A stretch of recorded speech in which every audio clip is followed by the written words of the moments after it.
युद्ध का एक नियम है कि अपने दुश्मन को कभी भी कम नहीं आंकना चाहिए, और अगर कम आंकेंगे तो उसका बड़ा नुकसान आपको झेलना पड़ सकता है। ऐसा ही कुछ हुआ है रूस के साथ में। रूस और यूक्रेन के बीच में वॉर 2022 से चल रही है, फरवरी 2022 से युद्ध चल रहा है। और इस युद्ध के अंदर अभी 1 जून को, रविवार को, यूक्रेन के द्वारा रशिया पर एक बड़ा अटैक किया गया, ड्रोन अटैक जो है वो किया गया, जिसको नाम दिया गया ऑपरेशन स्पाइडर वेब। और ये जो अटैक है, जैसे तो युद्ध चल रहा है तो लगातार काफ़ी सारे अटैक हो ही रहे हैं और लगातार कुछ ना कुछ चल ही रहा है, लेकिन ये बाकी सारे अटैक से काफ़ी अलग है। और अलग है इसलिए पूरी दुनिया के अंदर ये चर्चा का विषय बना हुआ है, ऑपरेशन स्पाइडर वेब। और किस तरीके से ना सिर्फ इस अटैक का कि इसने कितना डैमेज किया ये इतना महत्वपूर्ण है, इसके साथ साथ ये भी महत्वपूर्ण है कि इसमें ये अटैक किया कैसे गया है, और इस अटैक के जो कॉन्सिक्वेंसेज होंगे, जो फार रीचिंग कॉन्सिक्वेंसेज है, बहुत बड़े जो इसके परिणाम देखने को मिलेंगे, वो इस युद्ध के अंदर भी परिणाम इसके जो है देखने को मिलेंगे, दुनिया पर भी इसके परिणाम को देखने को मिलेंगे, और भारत के लिए भी इसमें काफ़ी सारी सीख जो है वो सीख यहाँ पर है। और इसीलिए हम आज चर्चा करेंगे ऑपरेशन स्पाइडर वेब की, कि क्या है ऑपरेशन स्पाइडर वेब, इसने कितना डैमेज रशिया को पहुंचाया है, और किस प्रकार के ड्रोन्स जो है उसका प्रयोग किया गया, क्या टैक्टिक्स जो है वो प्रयोग में ली गई है, और इसका प्रभाव क्या होगा, इसका प्रभाव इस युद्ध के ऊपर, रशिया यूक्रेन वॉर पर क्या प्रभाव होगा, इसका दुनिया पर क्या प्रभाव होगा, और इसका भारत पर क्या प्रभाव होगा। इसी की चर्चा हम इस वीडियो के अंदर करेंगे। सबसे पहले तो अगर ये देखा जाए कि ये अटैक है क्या, ऑपरेशन स्पाइडर वेब जो है वो यूक्रेन की, वहाँ की एक जो है SBU नाम की एक वहाँ की सिक्योरिटी सर्विस ऑफ यूक्रेन जो है वहाँ की एक संस्था है, उस संस्था के द्वारा इसको प्लान किया गया। और ये ऐसा प्लान है जिसके अंदर जो ड्रोन्स हैं, लगभग 117 ड्रोन्स थे, और इन 117 ड्रोन्स को यूक्रेन ने पहले रशिया का बॉर्डर क्रॉस करवाया, यानी स्मगल करवाया, उसको जो तस्करी के माध्यम से रूस के अंदर भेजा गया। और रूस के अंदर भेजा गया उनको लकड़ी के कुछ कंटेनर्स के अंदर, लकड़ी के जो कैबिन्स होते हैं उनके अंदर, मतलब बड़े डिब्बे हैं, और उन बड़े डिब्बों के अंदर उसको भेजा गया, जिन डिब्बों के अंदर सबसे ऊपरी जो लेयर है उस ऊपरी लेयर पर ड्रोन रखे गए, उसके नीचे उसका जो पावर बैंक वगैरह जो होते हैं वो बैटरीज वगैरह रखी गई। और इन सब को, ये पूरा जो कैबिन है, इस कैबिन को एक स्टील का जो कंटेनर होता है, स्टील के कंटेनर्स वगैरह आपने देखे होंगे कई बार अपने पोर्ट वगैरह पर, बंदरगाहों के ऊपर जब सामान एक जगह से दूसरी जगह जाता है तो कंटेनर्स का प्रयोग करते हैं, ट्रकों के ऊपर इन कंटेनर्स का प्रयोग जो है किया जाता है। तो कंटेनर के अंदर रख दिया गया और इन कंटेनर्स को ट्रकों के ऊपर लाद दिया गया। और ये ट्रक्स जो है वो ऐसे हैं जो कि रशिया से ही उन्होंने जो है लोगों को कहा कि भाई ये कार्गो है, और कार्गो मतलब सामान है, सामान को एक जगह से दूसरी जगह भेजना है। तो उस प्रकार की एजेंसीज का प्रयोग किया गया, ट्रांसपोर्ट एजेंसीज का प्रयोग किया गया। इसके अंदर इनके खुद के भी कुछ लोग जो रशिया के अंदर इन्होंने प्लांट कर रखे थे उनका प्रयोग किया गया, और उसके माध्यम से उन ट्रकों को ऐसी ऐसी जगहों पर भेजा गया जो कि बहुत दूर थी। रशिया यूक्रेन का जो बॉर्डर है या वॉर जहां से चल रहा है, वो उस वॉर के उस क्षेत्र से बहुत दूर एरियाज के अंदर जो है भेजा गया। लगभग 4-5 हजार किलोमीटर के एरियाज हैं जहां पर ये जो वो ट्रक्स हैं उन ट्रक्स को भेजा गया। इन ट्रक्स को रिमोटली ऑपरेट किया गया, और रिमोटली ऑपरेट करने का मतलब एक बटन दबाया गया, और बटन दबाते ही उस ट्रक की जो ऊपर वाली लेयर है, ट्रक के ऊपर जो कंटेनर लगा है उस कंटेनर के ऊपर वाली लेयर हटती है, और लेयर हटते ही उसके अंदर जितने ड्रोन्स हैं वो ड्रोन्स एकदम से ऊपर उठते हैं, और ऊपर उठकर पास के अंदर जो भी एयरबेस वगैरह उन एयरबेस पर वो अटैक करते हैं। और इस अटैक से रूस के 5 बड़े एयरबेस जो है उन एयरबेस पर हमला उनके द्वारा किया गया, जो कि रूस ने खुद ने एडमिट किया है कि 5 एयरबेस पे हमला हुआ, जिसके अंदर रशिया का ये कहना है कि हमने 3 एयरबेस पे जो अटैक है उस अटैक को निस्तेनाबूद कर दिया, उस अटैक को सफल नहीं होने दिया गया, वो असफल हो गए, जबकि 2 एयरबेस पे अटैक जो है वो सफल रहे। और जो 2 एयरबेस पे अटैक सफल रहे हैं वो सबसे सिग्निफिकेंट अटैक्स हैं। ये जो ड्रोन्स थे, इन ड्रोन्स ने रूस को लगभग $7 बिलियन का नुकसान जो है पहुंचाया है। और रूस की जो वायुसेना है, उस वायुसेना के अंदर स्ट्रेटेजिक बॉम्बर्स हैं। स्ट्रेटेजिक बॉम्बर्स का मतलब है ऐसे हवाई जहाज जिनके माध्यम से आप नाभिकीय मिसाइल लॉन्च कर सकते हो, जो क्रूज मिसाइल्स वगैरह लॉन्च करने के लिए कैपेबल हैं। ऐसे स्ट्रेटेजिक एयर बॉम्बर्स जो प्लेन्स हैं, उन प्लेन्स को डैमेज कर दिया गया, और लगभग 34% यानी लगभग 1/3 जो रूस के स्ट्रेटेजिक बॉम्बर्स हैं वो स्ट्रेटेजिक बॉम्बर्स इस अटैक के अंदर खत्म कर दिए गए। 5 ऐसे लोकेशंस थे जिन 5 लोकेशंस को इन्होंने अटैक किया।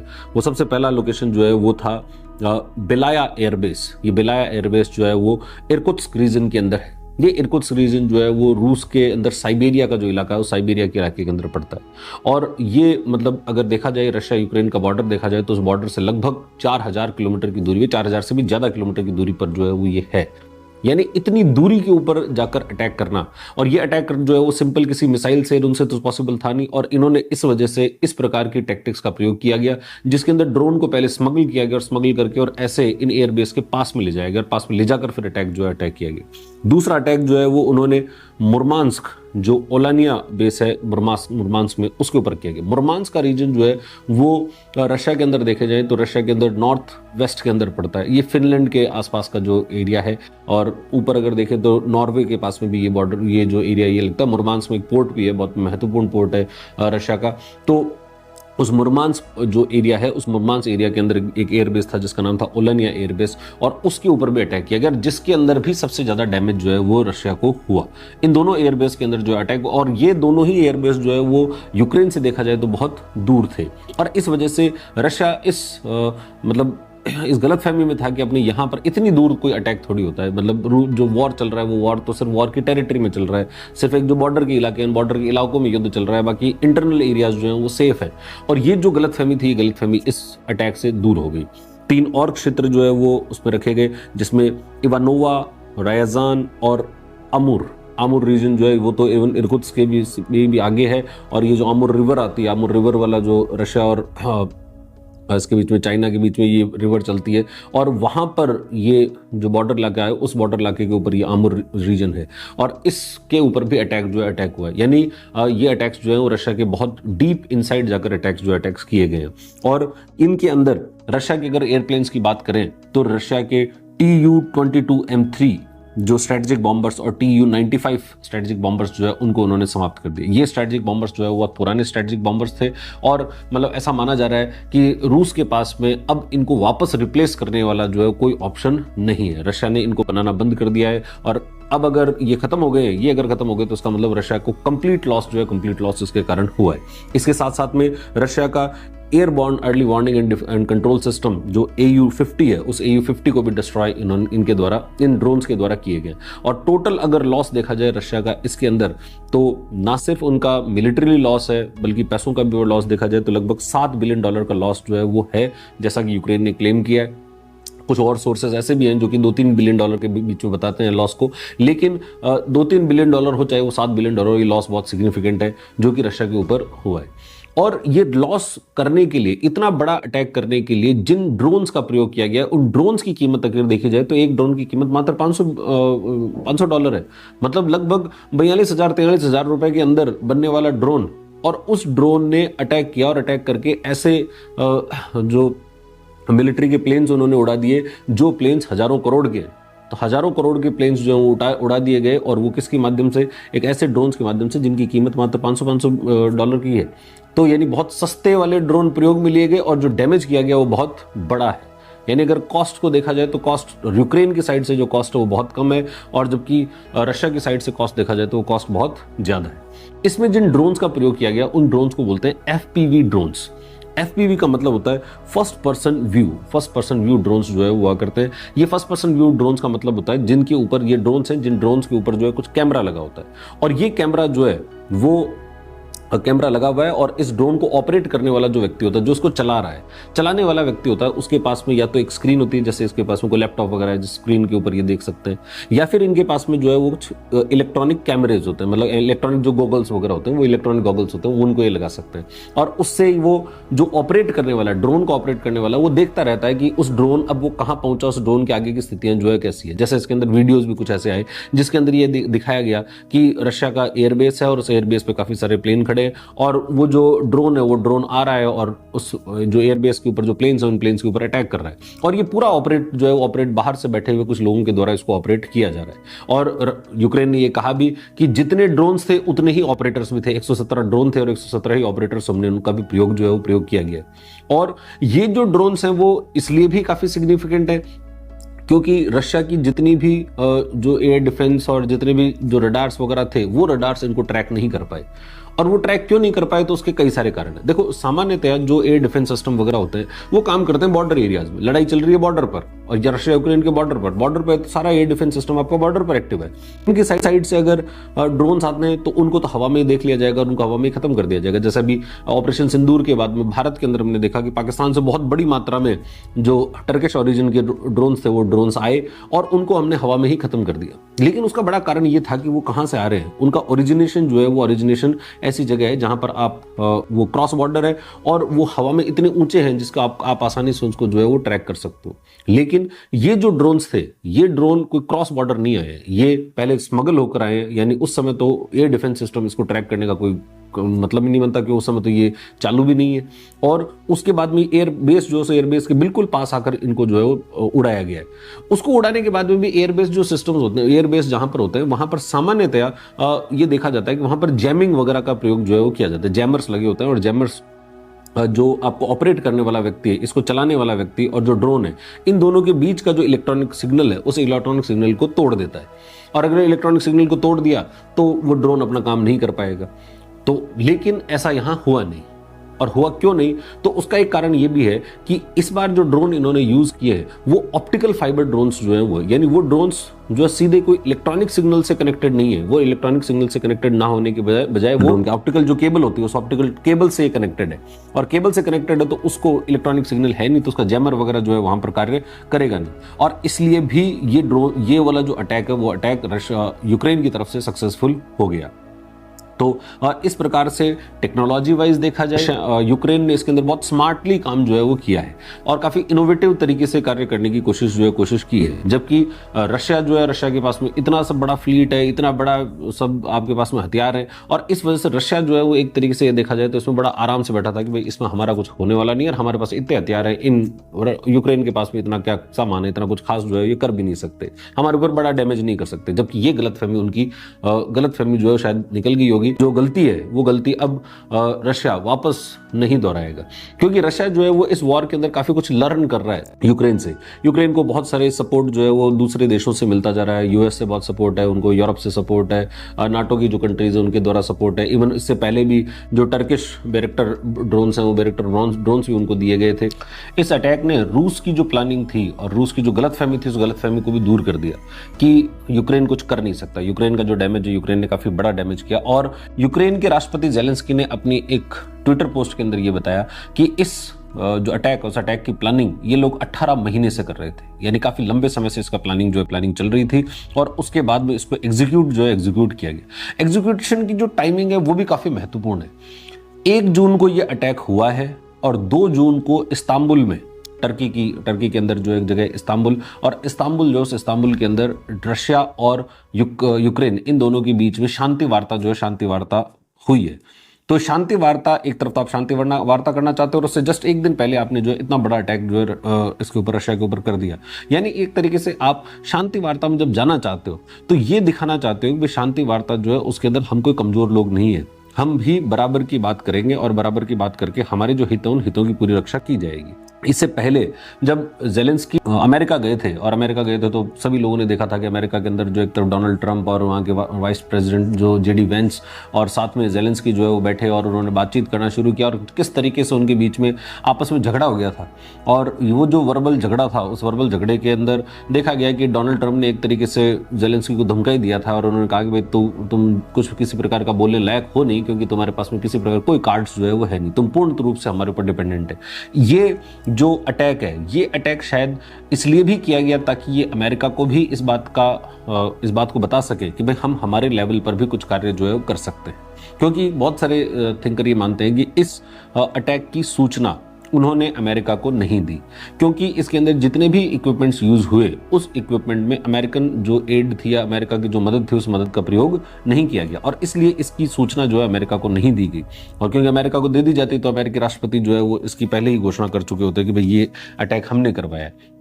तो जबकि ऐसा कुछ जो है वो नहीं हुआ, ठीक है। तो इसलिए यहाँ पर देखा जाए तो ज़ेलेंस्की एक तरीके से रूस को ये संदेश देना चाहते हैं कि भाई हम अभी भी कैपेबल हैं और हम आपको डीप इनसाइड में जाकर जो है स्ट्राइक कर सकते हैं। आपका कोई भी एरिया जो है वो सेफ नहीं है, हम हर एरिया पर अटैक जो है कर सकते हैं। तो ये तो ऑपरेशन स्पाइडर वेब जो है, स्पाइडर वेब किस तरीके से हुआ और क्या हुआ। अब इसके इंपैक्ट की बात करते हैं कि आखिर इसको इतना महत्व क्यों दिया जा रहा है। जो अटैक है, इस अटैक का इंपॉर्टेंस इस वॉर पर भी है, दुनिया पर भी है और भारत पर भी। दुनिया पर वॉर के ऊपर क्या अटैक, अगर देखा जाए तो वॉर के ऊपर क्या है, तो सबसे पहला देखा जाए ये जो अटैक है वो रशिया के लिए साइकोलॉजिकली, मिलिटरली और इकोनॉमिकली, तीनों ही दृष्टिकोण से, चाहे आप सैन्य दृष्टिकोण से देख लो, चाहे आप इसको आर्थिक दृष्टिकोण से देख लो, और चाहे आप इसको जो मनोवैज्ञानिक दृष्टिकोण से देखो, तीनों ही दृष्टिकोण से रूस के लिए एक बड़ा सेटबैक जो है वो है। रूस को पैसों का नुकसान भी हुआ है, रूस को इससे जो है वो सैन्य नुकसान, तो बहुत बड़ा सैन्य नुकसान हुआ है, उनका 1/3 के करीब जो है वो एयर बॉम्बर्स हैं वो खत्म हो गए। और मनोवैज्ञानिक दृष्टिकोण से रूस को ये बात अब समझ में आ गई कि भाई हमारा कोई भी इलाका जो है वो सेफ नहीं है। और जब आप इस तरीके से देखने लगते हो किसी भी चीज को, कि कोई भी चलता हुआ ट्रक, अगर हर चलता हुआ ट्रक आपको ये लगे कि ये एक पोटेंशियल थ्रेट हो सकती है, तो इसका मतलब है देश के अंदर जो डर का माहौल बहुत ज्यादा है। और वहां के लोग जो है वो लोग इससे कारण पैनिक करने लगते हैं, और लोग पैनिक करेंगे तो नेतृत्व जो, उस नेतृत्व के ऊपर निश्चित रूप से बड़ा दबाव जो है दबाव पड़ेगा। तो इसलिए अब मनोवैज्ञानिक दृष्टिकोण से देखा जाए तो ये जो स्ट्राइक है वो, उस स्ट्राइक ने रूस को मनोवैज्ञानिक दृष्टिकोण से एक तरीके से पीछे धकेल दिया है। और जो यूक्रेन है, यूक्रेन को मनोवैज्ञानिक रूप से देखा जाए तो एक बड़ा कॉन्फिडेंस इसके माध्यम से मिला है कि वो एक संदेश पूरे दुनिया में दे पाए हैं कि ये हम जो ये युद्ध हो रहा है, इस युद्ध के अंदर हम बिल्कुल ही कोई, हमारी हालत बहुत ही ज़्यादा खराब है ऐसा नहीं है, हम भी अटैक जो है वो अटैक कर सकते हैं, और अटैक करके हम रशिया के डीप इनसाइड के अंदर जो है वो भी अटैक कर सकते हैं। अगर आज के डेट में रशिया आकर और कीव पर अधिकार भी कर ले, तो इसका मतलब है कि उसके बाद भी ये लोग जो है वो ऐसे छोटे छोटे हल्के हल्के ये जो सस्ते ड्रोन्स, इन सस्ते ड्रोन्स के माध्यम से अटैक जो उसके बाद भी किया जा सकता है।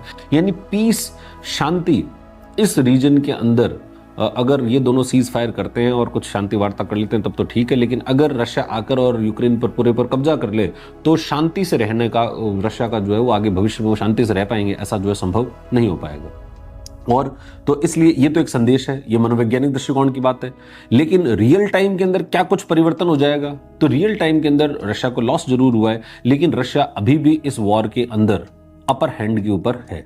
रशिया जो है उस रशिया का कंट्रोल इस वॉर के अंदर अभी भी ज्यादा है, और यूक्रेन जो है, यूक्रेन अभी भी पिछड़ा हुआ है इस वॉर के अंदर बहुत बहुत ज्यादा। रूस ने बहुत बड़े क्षेत्र के ऊपर, यूक्रेन की बहुत बड़ा क्षेत्र है जिसके ऊपर रूस ने अधिकार कर लिया है, ठीक है। और इसलिए हम ये कहें कि भाई इस अटैक के बाद में रशिया बिल्कुल ही बैकफुट पे चला जाएगा, तो ऐसा बैकफुट पे जो है जाने वाला नहीं है। इवन इसको ये हो सकता है कि रशिया जो है वो इसके बाद, इस अटैक के बाद में और बड़े अटैक्स जो है वो कर सकता है, ठीक है। इवन कुछ लोगों को तो मानना है कि रशिया जो है न्यूक्लियर अटैक्स भी कर सकता है, लेकिन रशियन जो प्रेसिडेंट हैं और बाकी जो लोग हैं वो सब ये मानते हैं कि न्यूक्लियर अटैक जैसी अभी तक जो सिचुएशन है वैसी क्रिएट नहीं हुई है, तो इस वजह से न्यूक्लियर अटैक्स तो नहीं, लेकिन उससे नीचे लेवल के जो अटैक्स हैं वो रशिया के द्वारा यूक्रेन पे किए जाएंगे। यानी अब इसकी जो इंटेंसिटी है वो इंटेंसिटी और ज़्यादा बढ़ेगी और रूस की तरफ से जो है वो बढ़ेगी। हालांकि इधर से भी वापस जो है कुछ ना कुछ करने की कोशिश की जाएगी। जैसे अभी कुछ ये न्यूज़ भी आई थी कि रशिया और जो क्रीमिया है, जिस क्रीमियन पेनिनसुला को लेकर जो सारी लड़ाई सबसे पहले शुरू हुई थी, क्रीमिया पहले यूक्रेन का हुआ करता था और उसके बाद में 2014 में रूस ने उसके ऊपर अधिकार कर लिया। तो रूस और क्रीमिया को जोड़ने वाला एक पुल है, एक ब्रिज है, और उस ब्रिज के ऊपर भी अंडर वाटर जो है डिटोनेटर लगाकर उसके ऊपर अटैक किया गया है, ऐसा क्लेम यूक्रेन की जो सुरक्षा एजेंसी है उन्होंने ऐसा क्लेम किया है। हालांकि इसी कोई ऑथेंटिक जो पुष्टि है वो पुष्टि नहीं हो पाई, लेकिन अगर ये अटैक्स हैं तो यानी यूक्रेन पूरी कोशिश करेगा कि रूस को क्रीमिया से तोड़ दिया जाए। क्रीमिया वो इलाका है जो कि ब्लैक सी के अंदर है, काला सागर जो है, उस काला सागर में पीस टॉक्स चल रही है। 15 मई को इस्तांबुल के अंदर जो है पहली बार पीस टॉक्स हुई, उसके बाद दूसरी बार जो है वो अभी 2 जून को वापस से पीस टॉक्स जो है हुई और 1 जून को ये अटैक हुआ। पीस टॉक्स का भी कोई निर्णय तो जो है नहीं आया, लेकिन इस अटैक के बाद में ऐसा जरूर है कि रूस भी अपने स्टैंड को जो है थोड़ा सा कम करेगा। तो वो यूक्रेन इसके अंदर बातचीत के माध्यम से, बातचीत वाले उस लेवल पर आ गया है कि हम बराबर की बातचीत कर सकते हैं, क्योंकि यूक्रेन का मानना ये है कि यहाँ पर सीज फायर की जानी चाहिए और सीज फायर जो है अनकंडीशनल होनी चाहिए, जबकि दूसरी तरफ जो रशिया है वो मानता है कि सीज फायर हो लेकिन वो कंडीशनल होनी चाहिए, उसके साथ कुछ ना कुछ शर्तें जुड़ी हुई होनी चाहिए। अगर दुनिया पर इसके प्रभाव को देखा जाए तो दुनिया के अंदर इसको बहुत महत्वपूर्ण मोमेंट माना जा रहा है। ये माना जा रहा है कि ये जो मोमेंट है इससे वॉरफेयर पूर्ण रूप से चेंज हो गया है। युद्ध जो है, युद्ध करने के तौर तरीके पूर्ण रूप से चेंज हो गए। जिन जिन तरीके से हम युद्धों को जानते हैं कि युद्धों के अंदर टैंक होते हैं और युद्धों में सैनिक होते हैं और सैनिक जो है वो गोलियां बरसाते हैं और उधर से वो सैनिक जो है वो गोलियां बरसाते हैं और बड़े त्याग जो है वो किए जाते हैं, बड़ी शहीदी जो है वो दी जाती है, जबकि वर्तमान का वॉरफेयर जो है इससे पूर्ण रूप से परिवर्तित हो चुका है। ये वर्तमान का वॉरफेयर कंप्लीटली इलेक्ट्रॉनिक वॉरफेयर है। इलेक्ट्रॉनिक वॉरफेयर है जो कि ड्रोन्स के माध्यम से लड़ा जा रहा है, जो कि एडवांस टेक्नोलॉजी के माध्यम से लड़ा जा रहा है, जो बहुत इनोवेशंस के माध्यम से लड़ा जा रहा है। और इसके अंदर जो कॉस्ट भी बहुत बड़ी कॉस्ट जो है वो नहीं है। सामान्यतः जो अपन ट्रेडिशनल तरीके से जिस वॉरफेयर को जानते हैं उस वॉरफेयर में लॉन्ग रेंज की मिसाइल्स, क्रूज मिसाइल्स वगैरह या फिर आप जेट्स वगैरह जो है उनका प्रयोग करते हो, जबकि वर्तमान के अंदर आप बड़े डैमेज कर सकते हो और बड़े डैमेज करने के लिए आपको सिर्फ और सिर्फ जो है वो $500 का एक ड्रोन यूज करना है और उसके माध्यम से भी अटैक जो है किया जा सकता है। यानी वॉरफेयर जो है पूर्ण रूप से चेंज हो गई और इस वॉरफेयर ने वॉर की जो कॉस्ट है उस कॉस्ट को कम कर दिया है और कॉस्ट को कम करके ड्रोन जो है वो अपने आप में एक बड़ी इंपॉर्टेंट टेक्नोलॉजी जो है सामने आई है वॉरफेयर के अंदर। और ये भी हमने ऑपरेशन सिंदूर में भी देखा कि भारत ने भी पाकिस्तान पर अटैक करने के लिए ड्रोन्स जो उनका प्रयोग किया गया। हमने इजरायली हारूब ड्रोन्स, जिनको हार्पी भी कहते हैं, उन ड्रोन्स का प्रयोग किया और उधर उनके द्वारा जो है वो टर्किश ओरिजिन के जो ड्रोन्स हैं उन टर्किश ओरिजिन के ड्रोन्स का प्रयोग जो है उनके द्वारा भी किया गया। तो ड्रोन वॉरफेयर का एक बहुत महत्वपूर्ण हिस्सा बन गए। इसका मतलब है कि ड्रोन एंड एंटी ड्रोन जो टेक्नोलॉजीज होगी उसके अंदर इन्वेस्टमेंट्स बढ़ेंगे। डिफेंस इंडस्ट्री जो है, डिफेंस इंडस्ट्री के जो लोग होंगे वो हर देश उसके अंदर इन्वेस्टमेंट जो है करेगा। चाइना के बारे में ऐसा कहा जाता है कि चाइना ने बहुत बड़ी मात्रा में ड्रोन्स पे इन्वेस्टमेंट जो है किया है। ड्रोन को मैसिवली प्रोड्यूस करना, बहुत बड़ी मात्रा में अगर आप ड्रोन प्रोड्यूस कर सकते हो, जो देश बड़ी मात्रा में ड्रोन प्रोड्यूस कर सकता है उस देश का मिलिट्री वाइज देखा जाए तो उसका हमेशा ही अपर हैंड रहेगा, क्योंकि बड़े जो प्लेन्स हैं या बड़े जो मिसाइल्स हैं उनको रिप्रोड्यूस करना बहुत मुश्किल होता है। अगर जैसे अभी अपन देखते हैं आज इस अटैक के अंदर हमने देखा कि रशिया के एयरप्लेन्स डैमेज हो गए और रशियन के एयरप्लेन डैमेज हो गए, तो अब इन एयरप्लेन्स को वापस प्रोड्यूस करना रशिया के लिए पॉसिबल नहीं है। मतलब है इनकी एयरप्लेन्स की संख्या मात्र 41 ही है, लेकिन इनको वापस प्रोड्यूस करना उतना पॉसिबल नहीं। लेकिन ड्रोन अगर आपके खत्म हो जाए तो खत्म हो जाए मास तरीके से आप प्रोडक्शन कर रहे हो। और इतनी बड़ी मात्रा, जैसे मधुमक्खियों का अटैक होता है ना, ये कुछ वैसा अटैक है। बड़ी मात्रा के अंदर ड्रोन से एक जगह जाएं और उससे अटैक जो है वो अटैक किया जा सकता है। तो ड्रोन्स की टेक्नोलॉजी के ऊपर इन्वेस्टमेंट जो है वो बढ़ेगा और एंटी ड्रोन जो टेक्नोलॉजीज है उनके ऊपर भी बढ़ेगा कि इस ड्रोन वॉरफेयर में ड्रोन्स को कैसे रोका जाए, इस तरीके के अटैक्स को कैसे रोका जाए। तो उसके दृष्टिकोण से भी काम जो है वो काम अब विश्व के अंदर होगा और विश्व ऑलरेडी उस दिशा के अंदर काम कर रहा है। और कई दुनिया में अपन देखते हैं और बहुत सारे जो टेक है, टेक्नोलॉजी, उसका प्रयोग जो है प्रयोग किया। जैसे कुछ समय पहले हमने देखा था कि इजराइल ने जब लेबनान में अटैक किया, लेबनान के अंदर जो हिजबुल्ला था उस हिजबुल्ला पे अटैक किया और वो पेजर अटैक्स थे। तो पेजर अटैक्स भी बहुत कोऑर्डिनेटेड, इलेक्ट्रॉनिक तरीके से कोऑर्डिनेटेड अटैक्स जो है वो अटैक्स हो रहे, एक साथ आपकी जेब के अंदर जो पेजर है वो फटने लग जाए, या जेब के अंदर मोबाइल है और मोबाइल एकदम से फटने लग जाए, तो आप बहुत बड़ा डैमेज जो है वो किसी को भी पहुंचा सकते हो। इलेक्ट्रॉनिक डिवाइसेस जो है, इलेक्ट्रॉनिक डिवाइसेस, इसका मतलब है कि वो पोटेंशियल थ्रेट हैं किसी भी दृष्टिकोण से देखा जाए तो इसलिए, हालांकि ऐसा नहीं कि अपन हर इलेक्ट्रॉनिक डिवाइस को उसी दृष्टिकोण से देखा जाए, लेकिन उसकी सिक्योरिटी का जो व्यू पॉइंट है वो सिक्योरिटी का व्यू पॉइंट आपको देश को या वहाँ की जो भी सिक्योरिटी एजेंसीज होंगी उन एजेंसीज को देखना ही पड़ेगा। तो उस दृष्टिकोण से भी चेंजेस जो है वो हो चुके हैं। तो वॉरफेयर करने का जो तरीका है, वॉरफेयर करने का तरीका जो है लगातार चेंज हो रहा है। और अभी तो ये जो ड्रोन्स हैं उन ड्रोन्स में ये है कि ये ड्रोन्स को व्यक्ति ऑपरेट कर रहा है, और व्यक्ति ऑपरेट कर रहा है तो इसके अंदर जैसे कहा कि ऑप्टिकल फाइबर है और ऑप्टिकल फाइबर जो है वो उसकी लेंथ फिक्स ही होती है, तो ये बहुत दूर तक जो है वो नहीं जा सकते। लेकिन कल को अगर ये ड्रोन्स को आपने आर्टिफिशियल इंटेलिजेंस और उसको उसमें इंटीग्रेट किया गया तो हो सकता है कि ड्रोन्स जो है वो सेल्फ अपने आप पर ही निर्णय ले, उनकी सारी चीज़ें जो है वो कैसे, उसके जो रेजोल्यूशन, हाई रेजोल्यूशन जो उनकी पिक्चर्स होगी, उस पिक्चर के आधार पर टारगेट्स को देखा जाएगा और टारगेट को देखकर उसको अटैक करने का काम जो है काम किया जा सकता है। तो आर्टिफिशियल इंटेलिजेंस वो भी इसके अंदर रोल फ्यूचर के अंदर प्ले करेगी। तो टेक्नोलॉजी वाइज देखा जाए तो बहुत बड़ी मैसिव चेंजेस वॉरफेयर के अंदर देखने को मिल सकेंगे। और भारत के दृष्टिकोण से देखा जाए, हमारे दृष्टिकोण से जो है हमें भी अब इसके अंदर चेतना ही पड़ेगा। भारत ऑलरेडी ड्रोन्स के ऊपर इन्वेस्टमेंट जो है कर रहा है, लेकिन जिस तरीके का टैक्टिक्स इस ऑपरेशन स्पाइडर वेब ने यूक्रेन ने अपनाया है वो दूसरे देशों के लिए या आतंकवादी संगठनों के लिए एक ब्लूप्रिंट है कि इस प्रकार का कार्य वो भी कर सकते हैं। आपको भारत के अंदर जो है वो, जैसा हम जानते हैं, बहुत सारे लोग स्मगलिंग जो है स्मगलिंग होती है, नशे की स्मगलिंग जो है वो हुआ करती है और दूसरी चीज़ों की, गोल्ड की स्मगलिंग, हथियारों की स्मगलिंग जो है वो हुआ करती है। और इसके अंदर हमारे सिक्योरिटी लैप्सेस हैं और सिक्योरिटी लैप्सेस हैं तो उन सिक्योरिटी लैप्स का या फिर वो जो भी कमियां, उन कमियों का फायदा जो हमारे दुश्मन हैं वो उसका उठा सकते हैं। और भारत के अंदर अगर इस प्रकार के ड्रोन्स को आप सप्लाई करो और सप्लाई करने के बाद में अगर उन्होंने अटैक किया तो ये हमारे लिए भी एक बहुत बड़ा डैमेज हो सकता है। तो इसलिए भारत की जो सुरक्षा एजेंसियां हैं उन सुरक्षा एजेंसियों को एक्स्ट्रा अलर्ट रहने की आवश्यकता है, ताकि इस प्रकार का कोई भी मूवमेंट कहीं पर भी हो रहा हो, और ना सिर्फ सुरक्षा एजेंसियों को, नागरिकों को भी इसके अंदर जो है बहुत ज्यादा अलर्ट रहने की आवश्यकता है, ताकि इस प्रकार के जो भी मूवमेंट्स हैं या जिस भी जो थ्रेट्स हैं उन थ्रेट्स को पहले ही न्यूट्रलाइज किया जा सके और देश की सुरक्षा जो है वो की जा सके।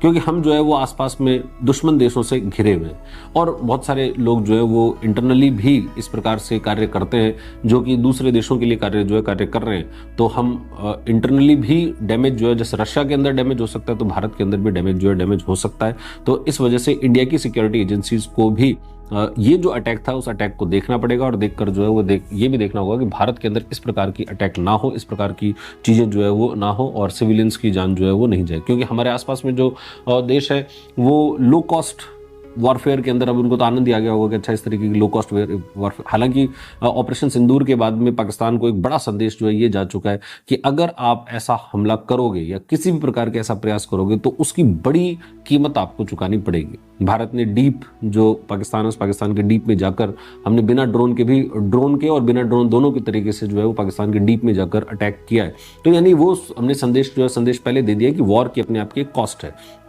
लेकिन फिर भी वो पाकिस्तान है और वो आतंकवादी संगठन है और आतंकवादी संगठन के आतंकवादी देश है और आतंकवादी देश है तो उस देश के द्वारा इस प्रकार की गतिविधियां जो है वो की जा सकती है। तो हमें भी इसमें सतर्क रहने की आवश्यकता जो है वो है। ये था ऑपरेशन स्पाइडर वेब जो कि यूक्रेन के द्वारा ऑपरेट किया गया और यूक्रेन ने इसके अंदर रशिया के ऊपर अटैक किया। रशिया यूक्रेन वॉर जो है लगातार चल रहा है, उसमें बहुत सारी अपडेट्स होती जा रही है। सब बॉल बाय बॉल सारी अपडेट्स तो अपन को रखने की आवश्यकता नहीं है, लेकिन इस प्रकार की महत्वपूर्ण कुछ घटनाएं हो तो उसके ऊपर निश्चित रूप से ध्यान जो है दिया जाना चाहिए। आज के लिए इसमें इतना ही। धन्यवाद।